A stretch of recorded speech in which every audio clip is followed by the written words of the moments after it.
حیدرآباد کے پرانے شہر میں طویل انتظار کے بعد میٹرو ریل پروجیکٹ کا آغاز جلد ہونے جا رہا ہے۔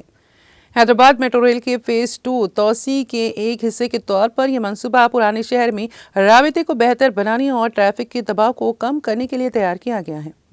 پروجیکٹ کے لیے جائیداد کے حصول کے اقدامات جاری ہیں اور 189 جائیداد مالکان نے اپنی جائیداد حوالے کرنے پر رضامندی ظاہر کی ہے۔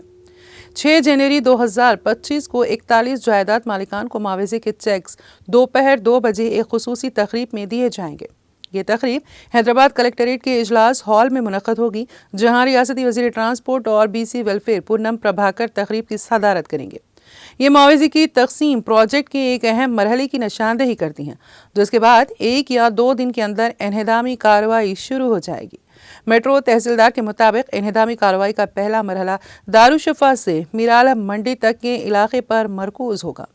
میٹرو تحصیلدار نے یہ بھی تصدیق کی ہے کہ پروجیکٹ سے متاثرہ تجارتی کرایہ داروں کو بھی معاوضہ دیا جائے گا، بشرط یہ کہ ان کی جائیداد کا 80% یا اس سے زیادہ حصہ متاثر ہو۔